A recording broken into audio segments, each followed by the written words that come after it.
Fonts are pretty easy to use, but they can seem arbitrary by themselves.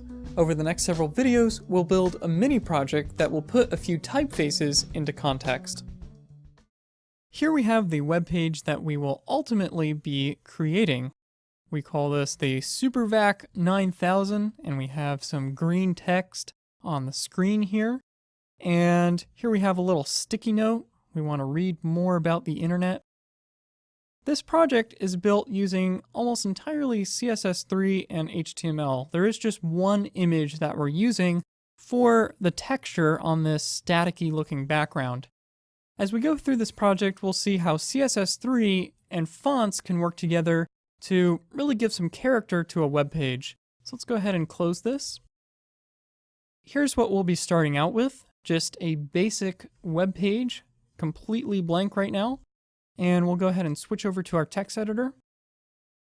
And here we have hardly any HTML markup, just a wrapper div and a style sheet that's linked in. In our style sheet, we have a little bit of styling on the wrapper just to kind of center the page, but that's about it. So first, we need to go ahead and get started on our markup. So we're going to create a div, and we're going to give this the ID bezel. This is just going to be the outer bezel of the screen that we'll be creating. And we need to create another div, and we'll give this the ID of screen. And this will be the actual screen that sits inside of the bezel. And then inside of the screen, we need to create a paragraph. And this paragraph is going to say, I am the SuperVac 9000. I can compute any tape. And then we need to jump down here. And this is going to be inside of the bezel, but just outside of the screen div. We're going to create another paragraph. And this will be the label on the actual bezel that says SuperVac 9000. And then finally, we need to create our sticky note, and we'll do that a little bit further down. This will be just inside of our wrapper div, but just after the bezel div. So we'll go ahead and create a paragraph here, and we're going to give this the ID sticky, and we'll close the paragraph. And inside of this paragraph, we want to say read more about internet. Because in the days of SuperVac 9000, the internet is still a new thing. So let's go ahead and switch back to Google Chrome and refresh the page. And there you can see we just have this text there, and that's about it. So now we're ready to go ahead and jump into CSS. So we'll switch over to our style sheet. And first, we need to go ahead and set our body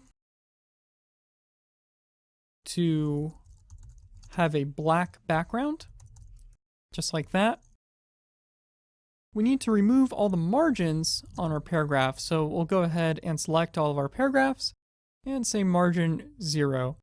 Now let's go ahead and skip down here and create some room to work. We're going to select our bezel div first, and we want to center this on the page, so we'll say margin of 0 and auto. We want to set an explicit width of 500 pixels and an explicit height of 350 pixels. We'll give it a padding of 10 pixels. And on the bottom, we want to give it a padding of 50 pixels. And what this is going to do is it's going to lift the screen up a little bit. When you're matting something like this, you always want to have a little bit of extra room on the bottom to give it some lift. So we'll go ahead and set a border radius on this, and we want to have a pretty large border radius of 20 pixels. We're going to pick a background here, and this is going to be a nice beige background for our bezel because this is a really old computer. And for our border, we're going to give it a very large border of 30 pixels. We're going to use the style groove, And again, we're going to give it that same beige color. And we'll save that out, and we'll go ahead and switch back to the browser and refresh. And there you can see we now have our nice beige bezel. So far we've been introduced to the project and added what looks like a beige bezel.